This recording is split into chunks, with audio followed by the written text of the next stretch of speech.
that Aaron Rodgers signed with the Steelers. Is the NFL better off this year with Aaron Rodgers in Pittsburgh? Always. I think it's always better to have, some kind of a Godzilla out there, even if he's not necessarily a Godzilla anymore. But guys who are draws. And it's funny because you mentioned that, and I'm going to veer just for a second. I was talking to Chris Sims earlier, and we might go into that, but he does his quarterback rankings. And he mentioned to me how he believes that the 2024 draft class could arguably be the greatest draft class of quarterbacks ever. And it's early, certainly.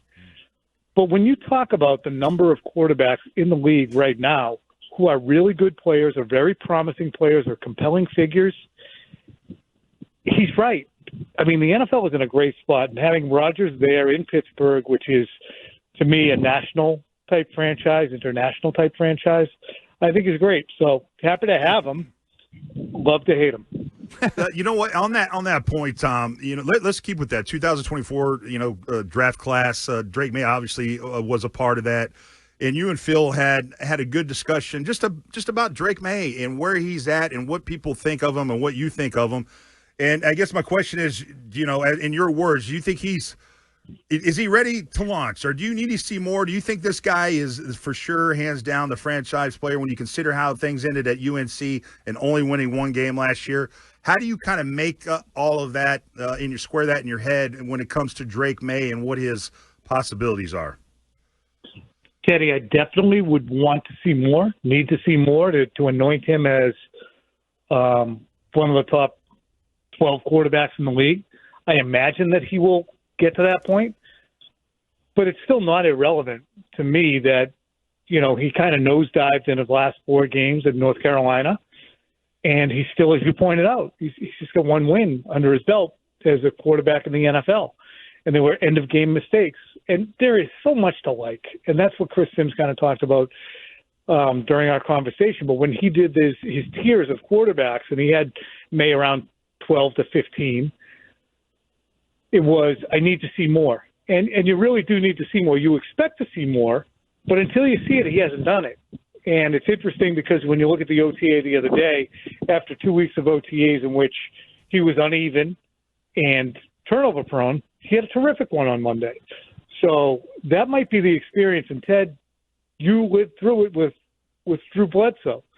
And he was a player who in 93 was a phenom, 94 was outstanding, 95 backslid, 96 was outstanding, 97 he was kind of attached to a team that was not in a good spot early, and I think he had an injury later in the year. And then 98, 99, he was kind of hamstrung by the people around him and the constantly changing offensive coordinators. So you hope that Drew, who is a good comp for Maye, it's not the same path forward, I guess is what I'm driving at. Because Drew, by 1998, there wasn't a quarterback in the league that you would say you would prefer to build around aside from Drew Bledsoe in 1998. Tom, obviously so much of Maye's development hinges on the offense, Josh McDaniels, the guys around him. And I think that's interesting, hearing Josh talk this week about, I don't know what we're going to be. I got to wait to see what the talent is. And then I'm not sure if you caught this. Mina Kimes had a hit on NFL Live or one of the ESPN shows where she was talking about, Drake Maye can run. They should run a lot with him, some option football. And I saw that, and I was like, no, that's not really what I'm looking for. I'm looking for him to develop as a passer. So how much do you have questions in terms of where he's going within the confines of this talent group and offense? I think he should run. I think that you should be able to look at a 500, 600-yard season from Drake Maye on the ground and say, that's fine. I don't care. Because that's one of the reasons he was the 3rd overall pick, was the dual threat ability. Mm-hmm. So to ignore that, or to not ask him to just be a pocket passer and not use read option or get him on the edge and ask people to try and deal with him, I think would be missing the boat. Now, you don't turn him into Lamar Jackson or Jaden Daniels. Well, I mean, maybe you do turn him into Jaden Daniels, but give him some designed runs. I mean, he led the league or was in the top 5 in yards per carry. And yeah, he's a quarterback, and some of those came on 40-yard scrambles. But I would think you're missing the boat if you don't take advantage of his ability to run, because that's where he's different from Bledsoe or Brady or so many of the pocket passers we've seen. There's dual threat quarterbacks who are terrific athletes who can be decisive. He's a big kid. He should be able to figure out how to protect himself. And I think last year when he took the hits that he did, he seemed to be proving a point in his toughness in taking them. Hopefully he'll become a little bit more discerning.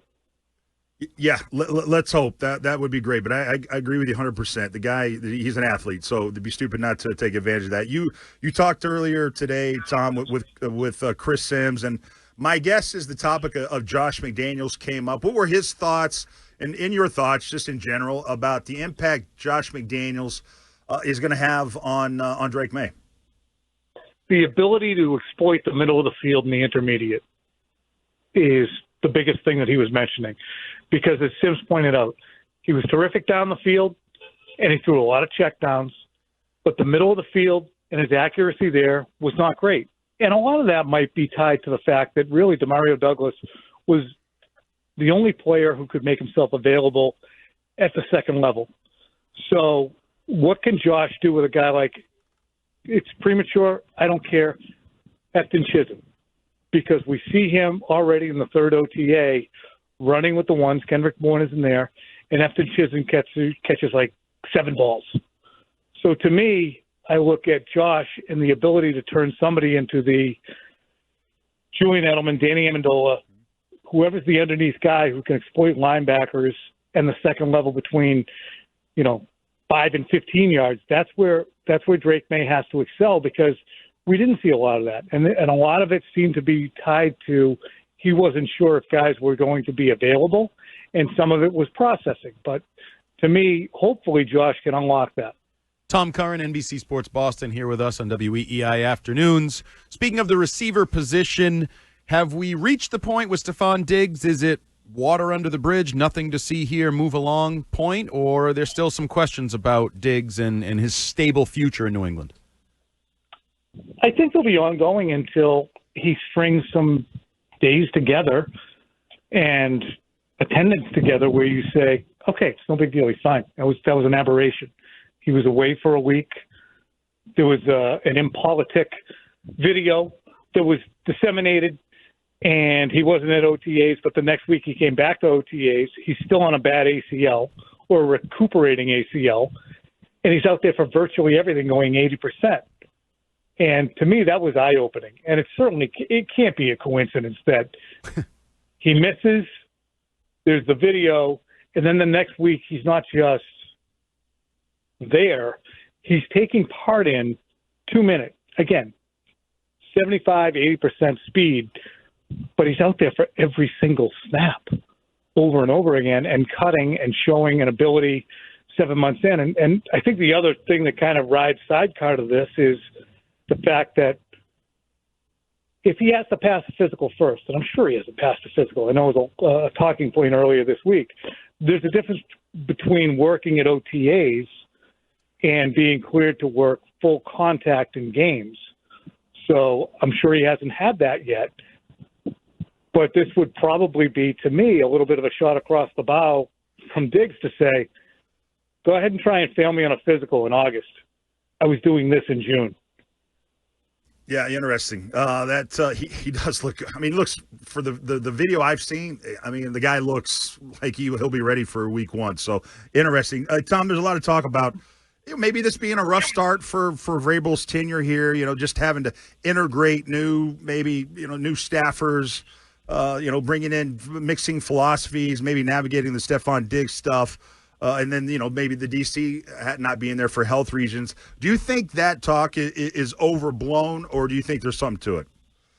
No, I think it is a little bit overblown. I mean, you have to deal with the personnel aspect, too, where you have Elliott Wolf, who's a holdover, and you're bringing in your own guy in Cowden, and you dealt with the Diggs thing. But to me, when you look at it, there's no contract strife with anyone. There's virtually perfect attendance at OTAs, and I know Carlton Davis wasn't there this week, but I mean, when you talk about has everyone been there at some time or another, yes, there's no catastrophic injury to a key player, and I know Jelani Tavai suffered an injury the other day, but I would say he's an important player, but not a vital player. You got a good schedule coming up. You have a very experienced coaching staff.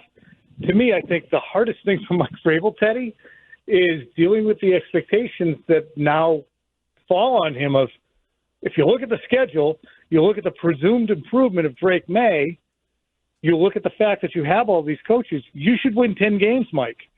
So it's interesting because I think that there is a perception that this was some adversity for Vrabel. And compared to what Mayo was dealing with last year, with Judon pissed off and Godshaw needing a new contract and all these guys getting new deals and then really not playing up to them and a new coaching staff, Mike's got it pretty good right now.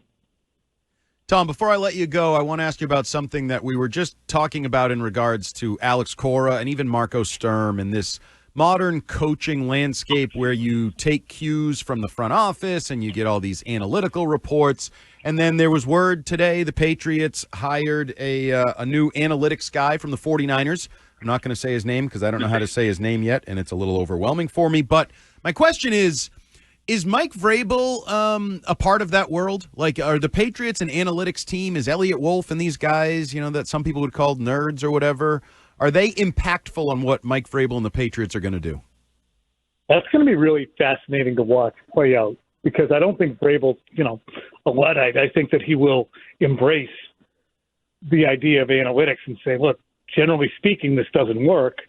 But I think he's also, and again, I haven't seen him as a head coach up close, but I would imagine he's a field coach too, which is what Belichick was. Belichick had Ernie Adams. Ernie had all the numbers. Yep. And Bill did rely on them. As much as he would poo-poo the notion of analytics, Bill was never not at the vanguard of any development in coaching. To me, in the first 18 years of his tenure here. So I don't think that Mike would be a slave to analytics. But what's interesting is I think that Elliott Wolf is a very analytically driven individual when you look at the measurables and the guys that they have drafted based on measurables. So would that be a point of contention with this group? I think it totally bears watching going forward as to what kind of decisions does Mike make and what does he base those decisions on? Is it feel, which he would have as a tremendous player and a guy who's been around it and has observed great coaches like Bill who were field coaches but also analytical, or is he, a slave to it? I mean, they had Evan Rothstein here for the last few years, who was an analytics guy that Patricia brought in.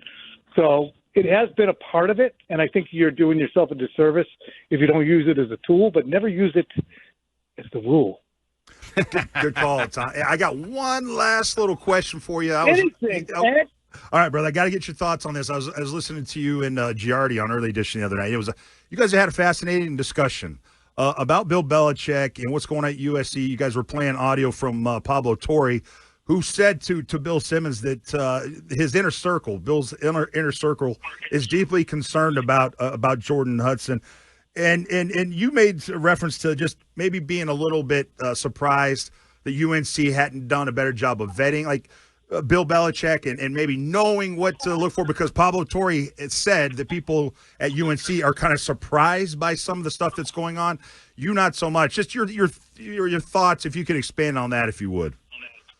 Sure. I mean, when you look back from really 2017 on, from the pissing contest with Brady to benching Malcolm Butler to trying to trade Rob Gronkowski to really opening the door for Brady to leave and saying, just go if you want to. I'm going to do everything in my power to make it difficult for you to stay. If you stay, you're staying on my terms, to the drafting decisions, the personnel decisions to 2021.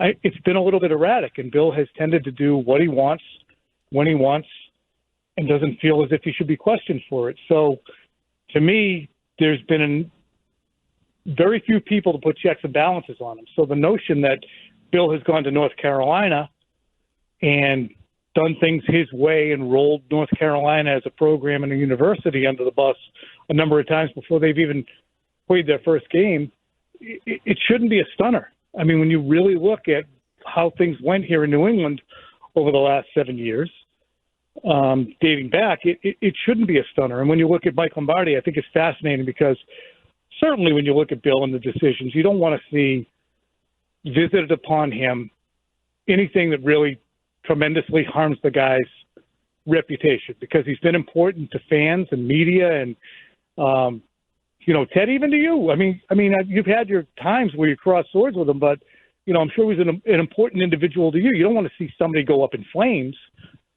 But by the same token, there are many people who rely on the industry of Bill Belichick, BB Inc., whether it's assistant coaches, whether it's people who are in personnel like Lombardi, whether it's Jordan Hudson. I mean, there is a number of people who have to be loyal to Bill and show their loyalty to Bill.